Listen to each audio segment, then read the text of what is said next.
Under the Speaker's announced policy of January 3, 2017, the Chair recognizes the gentleman from Virginia, Mr. Garrett, for 30 minutes.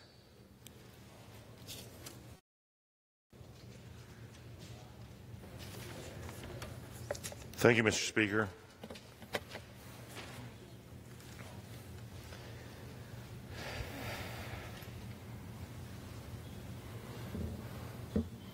Someone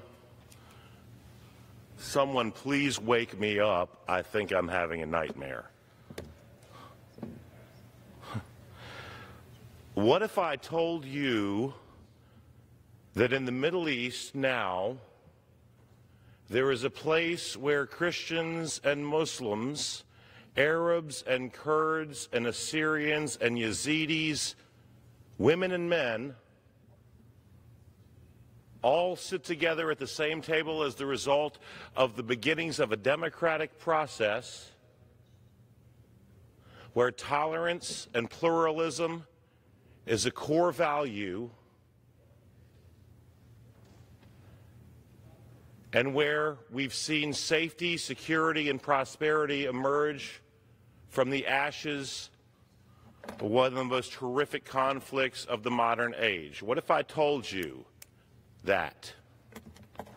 What if I told you that a foreign state actor spent $10 million a month, to our reckoning, to influence thought in Washington, D.C. alone, to tell lies about this fledgling tolerant democracy in the Middle East? What if I told you that the very Iranian regime that took the lives of American women and men on the battlefield in Iraq was celebrating right now, along with Vladimir Putin and Bashar al-Assad and Turkey's neo-Ottoman fascist Erdogan?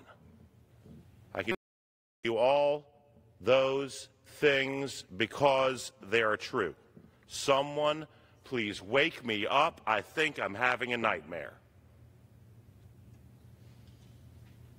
I just spent my Thanksgiving and 2 weeks of my life, a lot of money, a lot of time away from my family,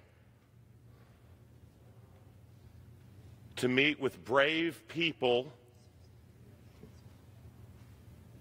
spanning multiple ethnicities who, like the First Continental Congress, have the recognition of exactly no foreign governments as a legitimate emerging government, who are different from you and me only by virtue of the happenstance of fate, that they would be born somewhere as opposed to another place, who have quite literally shed the lifeblood of their children on battlefields that most Americans have never heard of, from Najin and Dar ez-Zor to Manbij, Jarablus, people who fought and bled and died in homes that their families had inhabited in the Khabur River Valley, the Jazeera province, and who were the tip of President Trump's spear in rooting out the combat components of a radical, warped, hateful ideology embodied by Daesh or ISIS. And today, without warning, we said good luck.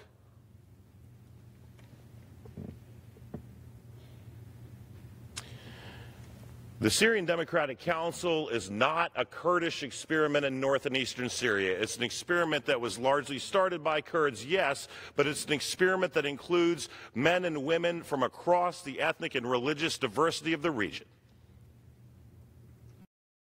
What we read about in any publication that comes out of Turkey, which has about the worst press freedom on the planet, is how the PKK has been engaged in terrorist activity against Turkey, and anyone affiliated with the PKK by virtue of the accident of their birth has occurred is somehow a terrorist. Folks, this is not true. I met with everyone from chief executives down to city councils, and when you go to Dar ez-Zor, where the bulk of the population is Arab, the city council is Arab. And when you go to Manbij, the leadership is Arab. And when you go to Jazeera, the leadership is Kurdish and Christian, and it's male and female.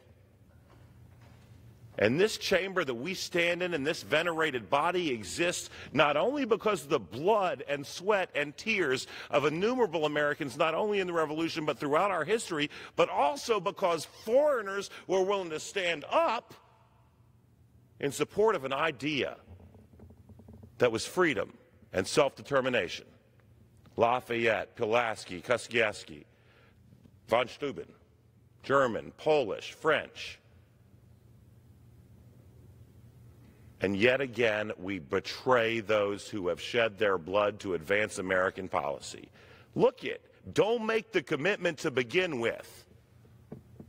It's one thing to learn that the United States has equivocated on its policy and people died. It's another thing to learn that the United States is equivocating on its policy and people with whom you've broken bread are about to die.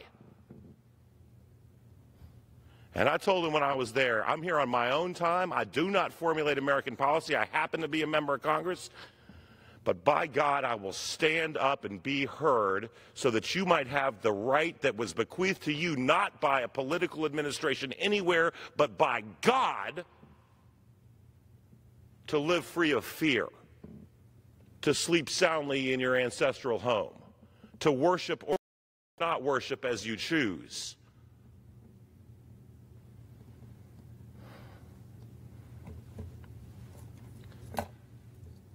Ionisa. Ionisa is the name of the town where, by happenstance, the Syrian Democrat Council has put some functions of its government. Ionisa translates to English as the eyes of Christ. You can't make this up. In my entire life, I have been proud of the 1 in 26 luck that I had to slip from the womb, the son of Tom and Lois Garrett in the Commonwealth of Virginia, born in Georgia, in the greatest country on the face of the planet. But how many times must we muck up the end game? The bloodletting in Cambodia and Laos, the purges in Iraq after 1991, the betrayal of the Kurds in '85, the ignoring of vindictive revenge killings in 2004, the encouragement and then withdrawal in 2017.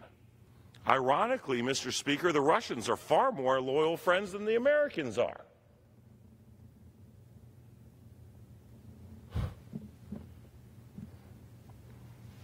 It is beyond me. Somebody wake me up. I'm having a nightmare.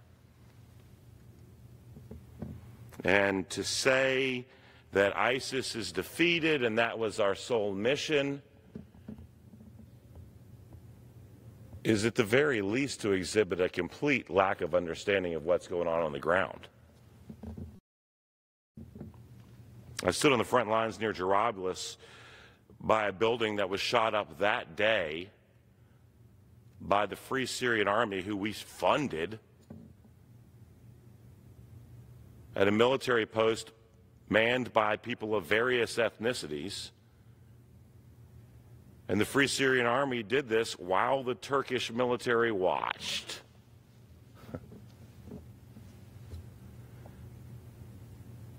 Iranians seek to build a land bridge to the Mediterranean. Hezbollah is a wholly owned subsidiary of Iran. It functions in Israel and is the only terrorist organization I know of that has taken human life on every single inhabited continent. Oceania, Australia, Asia, Europe, Africa, South America, North America. And we're just opening up the door. 87 people were killed in Darfur province within 24 hours on either side of the time I visited. This wasn't a long time ago. This was Thanksgiving. This fight's long from over. And frankly, if I'm an ISIS recruiter, the idea to suggest that, look, the Americans are leaving will only strengthen their position. So let me make this metaphor, Mr. Speaker. We have a patient. That patient is Syria. It's stricken with 4 cancers. There's the regime in Russia. There's Turkey. There's Iran and there's ISIS. We have just eradicated the bulk of one cancer, dropped the scalpel, left the emergency or the surgery room, and declared that the patient is healed. Candidly, the people in northeast Syria would be far better off because the brave women and men who've stood up to lead a democratic movement have identified themselves for extermination. I sat down in Manbij with the military council, an individual who it's my understanding was attacked with an IED the next day, and we've declared victory. This was 3 weeks ago. So let me be clear and let me counter some propaganda. When the only people celebrating this decision are Turkey, Iran, and Russia, it might be a bad decision. And when you hear that the Syrian Democratic Council and the forces in northern eastern Syria are Kurds, that defies the reality on the ground, the reality that I saw, and the people with whom I spoke. The definition of insanity, Mr. Speaker, is doing the same thing again and again and expecting a different result. Let me tell you what I know so that a month from now I can say, see, I told you so, and maybe I'll have that. Because 4 plus or minus million people in north and eastern Syria won't even have so much as their homes. Turkey's going into Manbij. They've been telling us that for a month. They've said we got to get the Kurds out of Manbij. Guess what?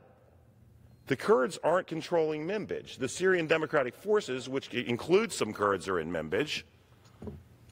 But they're out. This is like post-World War II Japan or Germany saying, you need to get the African-American soldiers out of Berlin. It's racist on its face, ridiculous, and denies the reality on the ground. And apparently nobody in the decision-making scheme has bothered to figure out what the actual truth is. So the Kurds are going, the Turks are going into Manbij. Now what will that look like? Well, we know what happened in Afrin and Al-Bab. They fly the Turkish flag over the courthouses. They've changed the street signs to honor Ottoman sultans. I can show you a video, Mr. Speaker, of a paramilitary police force raising their right hands in a Hitler-esque salute, shouting, "Long live Erdogan," in Turkish. This is on Syrian soil. The children are educated in a different language, and the hospital in Afrin, which used to have a sign outside in Kurdish and Arabic, now has a sign outside in Turkish. In Jarablus, the commanders with whom we spoke said when Turkey came in and said they rooted out ISIS, we looked through the field glasses the next day, and lo and behold, the same people that were there the day before in ISIS uniforms were there in uniforms sanctioned by Turkey. Oh, by the way, I just learned that we're going to spend sell $3.5 billion worth of Patriot missile batteries to Turkey to go along with the F-35 fighters that I guess they can use to bomb the sovereign nation of Iraq like they did last week, and U.S. F-16s, perhaps this time more effectively. This is insanity. And I'm not anti this administration. I'm not anti this president. I'm anti-foolish policy that will cost human lives, that will be perpetuated and exacerbated by foolish foreign policy, which preceded it. I'm not suggesting we attack anybody. I'm suggesting we don't turn and walk away. People who depended upon us and took us at our word are going to die. And we're worried about what we get for Christmas. I mean, I don't have words. So, Mr. Speaker, I don't know what more I can do, but I will not stop. With great power comes great responsibility. Contrary to what some people might say, we live in a great nation. Our policy sucks. And to walk away from commitments that we made because it's politically convenient is beyond shameful. This matters. This matters. Iran is giddy. Erdogan is giddy. The Russians have punked us, to use the jargon of the day. And the band played on.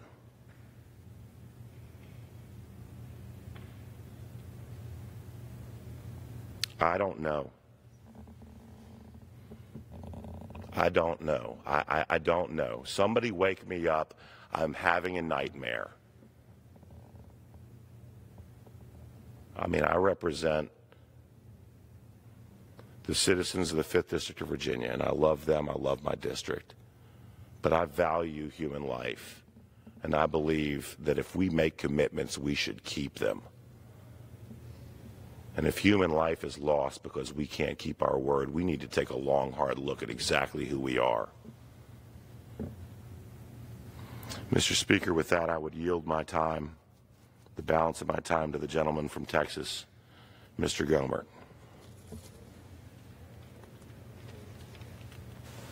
I just want to applaud my friend's efforts on behalf of people that have counted on us.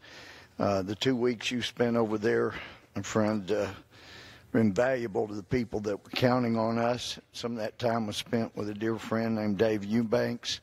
But at this time, I would like to yield to my friend Glenn Grothman, Congressman Grothman, such time as you need. I'll just take a minute of your time just to follow up on what Congressman Garrett just said. It seems to me in my lifetime, well, I'm not an expert on foreign affairs, there have been good things the United States has done and bad things, but the worst things are when people who are counting on us, people that we kind of set up and relied on us, we decide to leave them to whatever will happen. I think in particular, much bigger thing is when we stop funding people in Vietnam. Obviously, during the Obama administration, leaving Iraq left all sorts of people who were our friends and created a huge vacuum. I'm just very afraid today, and I encourage President Trump to reconsider the decision to withdraw what troops we do have in the Syrian area, because we have a lot of allies who felt they could count on the United States, who I'm afraid now will be left to whatever other forces in the region who are not friendly to West